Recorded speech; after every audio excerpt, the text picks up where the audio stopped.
So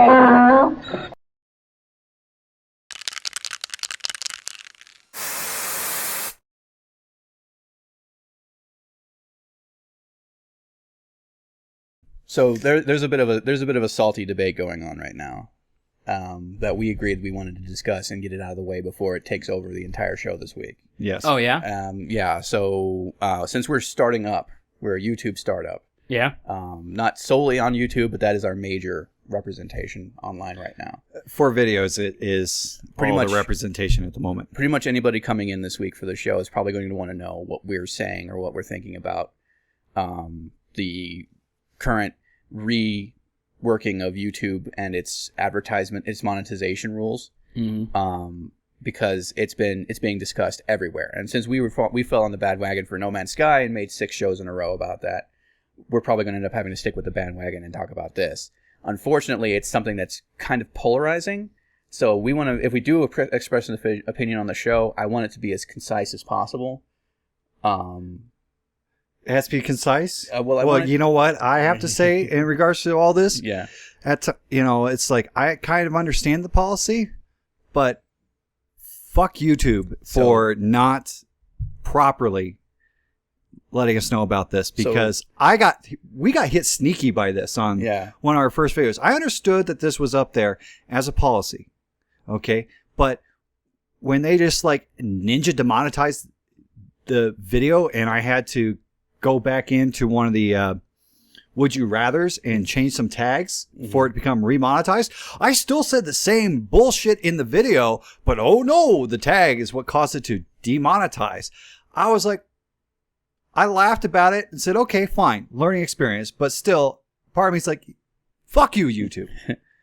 Okay. So here's the thing. YouTube has been stealth, like he said. They've actually been stealth demonetizing videos, taking away the ability to make money off of that video for certain reasons that are deemed not advertiser friendly. Okay. And these are the guidelines as listed on Google support for YouTube.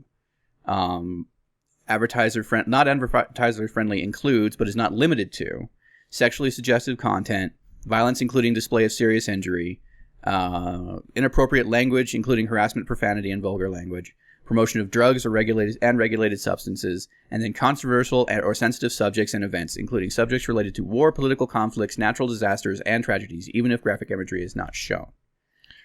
They do point out that this has been something that's been going on for a long time, probably since Google took over.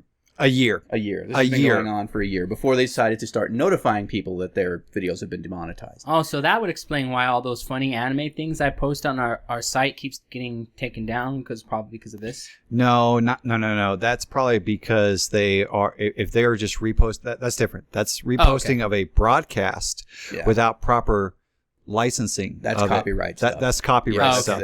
That's like a takedown. This is not a takedown. This is a refusal to let you make money for it. Yeah. Yeah, it's like people that are, some of the biggest people that have been getting hit for like almost a year before this all came out were people that were discussing war history. War history would get you demonetized. And makeup videos have been demonetized. Yeah, because makeup tutorials have been demonetized. Because of drugs. A prominent YouTuber or an up-and-coming YouTuber had one of his videos demonetized because one of the in the description, the phrase Osama bin Laden was in the description of the video. Huh. And he removed it and resubmitted it to be monetized, and just removing that, so whatever automated algorithm is doing this thing accepted his video and remonetized it. Yeah, and so you can't have Osama bin Laden in the description of your video. You can't have ISIS in the description of your video. And we were personally affected by this because we did a Would You Rather, and it was, would you rather go back and stop Hitler or cure cancer? Okay. Guess what was in the tags? Hitler. Okay. Because, I was going to say cancer. No. It was like Hitler or Nazis or something like that. Because that was in the tags. It caused us to be demonetized. As soon as I removed it from the tags, guess what? It's all good again. The video is remonetized. But, in the middle of the video, I'm still like, it was either cure cancer or stop Hitler. And I guess, the answer that Boss Pander went with was cure cancer. And so my comment was, well, at least all those Jews that died in a fire didn't have cancer. Okay, I said a horrible thing on the internet, but because of a tag. Yeah. Yeah. Yeah. That's when I was in the video. I was in the room when they were recording that video, and I was like, "Oh damn!" Like if we had lawyers, they'd be like, "Damn it!" and start like making phone calls already because that's a dark thing. Have you seen the College Humor thing where they have a cat jump up there? Yeah, the one where it's the Chris Brown's. I think Chris Brown, where he has his lawyer guy talking to him. He's like, "You can't do that," and making fun of the whole thing. Mm-hmm. I don't think I've seen that. I don't really go to College Humor very much. The thing I liked about the things that I like from College Humor are if Google was an actual guy. Oh yeah, I saw that one. Specifically the one where they had Google and then they did the dig at Bing, which is just a guy sitting at a desk and it's just completely empty. He's like, "I'm here if you need me." Yeah, I'm here. But then Bing sucks, by the way. The thing is, College Humor actually, I don't think they even use YouTube to host their videos. They don't. They have their own host or something like that. They have their own host, so they can do whatever they want and say whatever they want. They can do the true advertisements and the furry force and all of that kind of stuff. And they can say whatever they want and not have to worry about it getting demonetized. They cut out YouTube as far as a middleman is concerned. And to tell you the truth, that is the only way you're going to be able to do what you want to do and say what you want to say and have some company. James, leave the cat the fuck alone. It will not settle down if you keep fucking with it. My God. Okay, continue. See, when he derailed you, he was just like, "Fuck your rail." Oh, I'm easily derailed. They can do what they want because they have their own. They can disseminate their own stuff. Mm-hmm. They have their own website. It's their own magazine, basically. They have their own audience, and people know what to expect when they go to a College Humor thing. It's like going to the Onion. They have their own host. They do their own thing. YouTube is their own business. So while this is heinous, this is something that's kind of shady, that is screwing over a lot of people. It's YouTube's right. They said that they were going to do it. They started doing it, and people are going, "Oh my God!" And it's the whole Dungeon Master thing again. If you give people an ability for something and make them think that they have the ability, and then you just suddenly take it away, as far as everybody's viewing it as, then the players are not going to have fun. The campaign's going to suffer. No, you're not explaining the bullshit behind this. Okay, so fine, vulgarity to a point I can kind of understand. Okay, there are people like Keemstar and whatnot that are getting like demonetized and everything like that. Yeah, but oh my God, the thing is, it's like the one that really grinds my gears on this one is the fact that CNN, other news sites like mainstream media news sites that put up videos get to keep monetization even if they're talking about war or they're talking about terrorism. But as soon as a small independent YouTuber is, even one that's been out there for a while, like Phil DeFranco, is talking about this, he gets demonetized. That is unfair practices by YouTube. And that's the big thing about why a lot of YouTubers are mad. Is because they are picking and choosing who is allowed to say bad things. Okay, pharmaceutical company talking about their new drug, that's perfectly fine. But as soon as an independent YouTuber is reviewing that active medication, demonetized because it's a drug. Okay, as soon as somebody puts EpiPen in their description, it's immediately demonetized. The thing about it is, and it's a hard line for me to take, but I have to say that I'm kind of falling in the, it's kind of your lot. If you put all of your eggs in a basket and put all of your videos on YouTube and rely on YouTube to make all of your money, something like this is going to come along. It may not necessarily be this. We don't know how this is going to end up falling. Coins in the air right now. Yeah. But something's going to come along and take away your monetization. You're either going to say something or do something, and you're not going to have the sponsorship or advertisers. And that's the thing is right now, ever since YouTube became a business, it started as a community thing where people could post whatever they want to post and put themselves out there because it was a vlog thing. It wasn't really about producing news or content or reviews or anything like that. That's what it's become, and that's because it's turned into a business. Advertisers come here, people watch it, and so in order to keep those advertisers coming back, in order to keep supporting the computers and servers and facilities and jobs of the people who make sure that this thing is continued to function and flow, they have to make sure the advertisers are happy. They have to make sure the board is happy. They have to make sure the investors are happy. And unfortunately, that's how business functions. You have to keep these people happy so that money keeps flowing. Now, from a business aspect, in a sense, I will agree partially. If this is your only avenue for revenue, you're fucking stupid. Mm-hmm. Okay, I'll flat out say that right now. You should have multiple avenues. There should be you should be able to get donations, Patreon. You can have ad deals. There's revenue through Twitter. There's Vimeo. There's other services. It's very hard when you're first starting out, you know. So if you're first starting out and this is your only place for revenue, fine. But you should still have other contingency plans in place. If you've not anticipated this, you're not forward thinking enough. That's why it's like what do they say? Like 80% of small businesses fail. People, if you are a commentator on YouTube, and you have it monetized, congratulations. You're a small business owner. Yeah. You know, it may be a passion, maybe a hobby, and you love doing it. Great. That's why you should have a business. But if you're doing it to make money, even a small amount of money, even a sidelight amount of money, you're running it like a business. You're doing something for money. You're providing a service and getting paid for it. That's business. Yeah. Now in all this and the rules, especially with like profanity and stuff like that, absolutely from a business aspect, there are certain things I do try to avoid, such as putting profanity into a title or stuff like this. Mm-hmm. But at the same point, sensitive subjects, you know, we're going to broach. And I'm trying to stay away. We kind of try to stay away from like politics a lot. Yes. Because, you know, that's not what. We're all pretty polarized as far as politics. We're all very, very polarized, and that's not necessarily what we're about. There can be the occasional jab. There can be like the reference in the pop culture currently, but we try to stay away from it.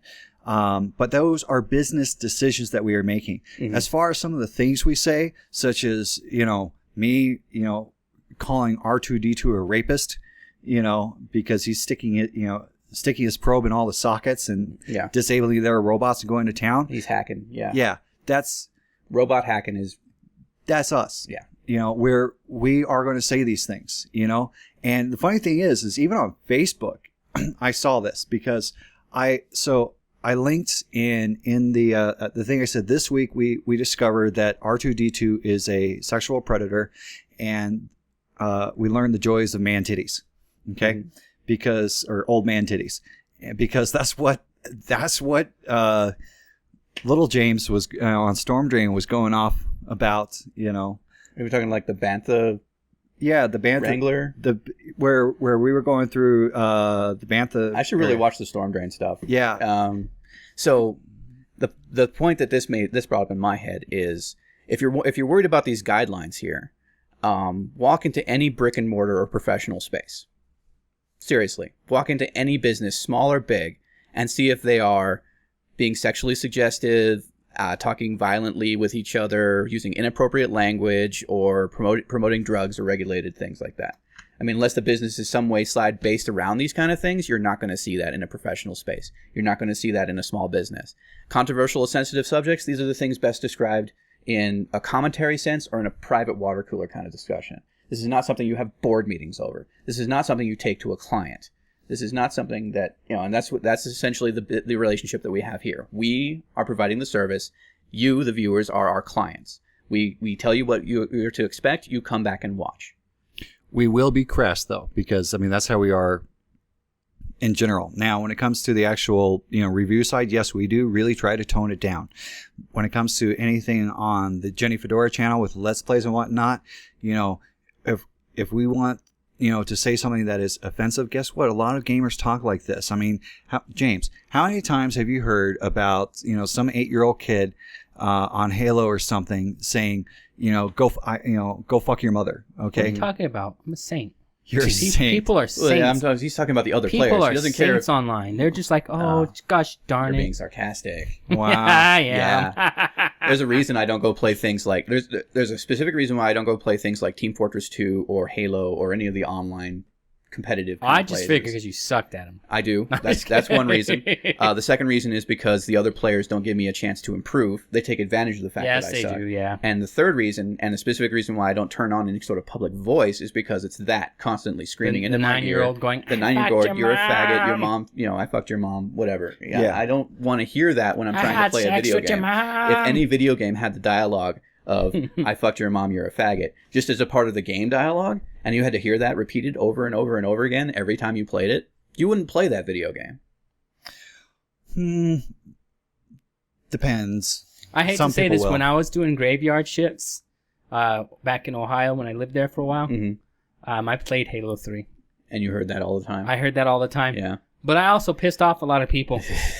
And I was mighty happy about it, too. That's the thing, is it promotes that kind of culture, and it forces you to play that kind of game. That's not a game I want to play. If I didn't have that kind, if that person wasn't there, I wouldn't be an asshole. And that's the thing. But I'm an asshole to that person because they're sitting there going, I fucked your mom, so I'm an asshole to that person. I'm like, you need to stop being a douchebag to people. But gamers online are assholes. A lot of gamers, even when you're playing with your friends, are assholes. I mean, take a look at this guy. Yeah, this guy. You play any kind of multiplayer thing with this guy. Grand Dear asshole God. right here.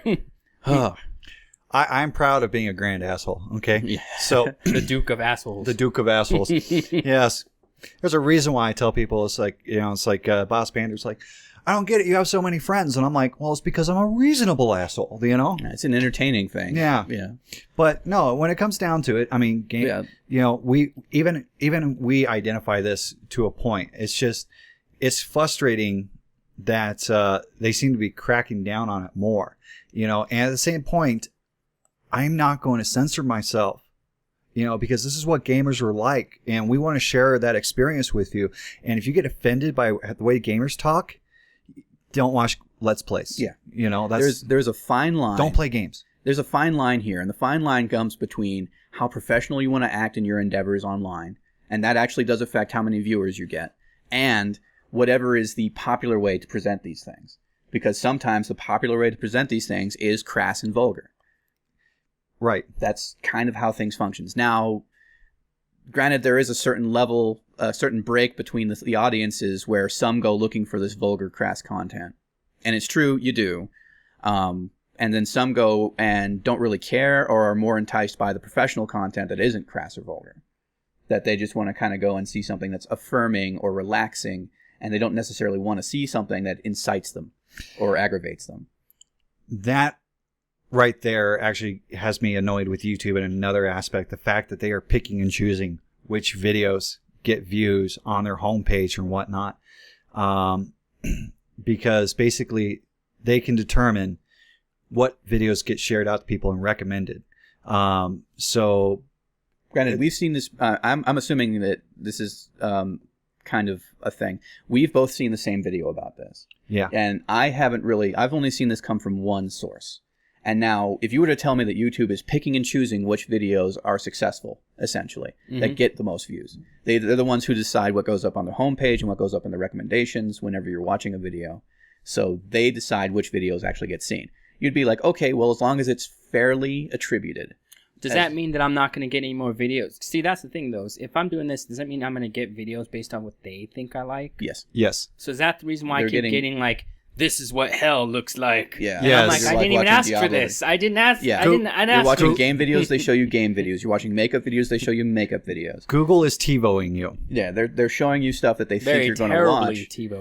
But, and this is the thing that really kind of sets me off and gets me into his camp about this is messed up, is that YouTube is doing this so that only 1% of the people who actually post on YouTube are actually trying and putting effort into this.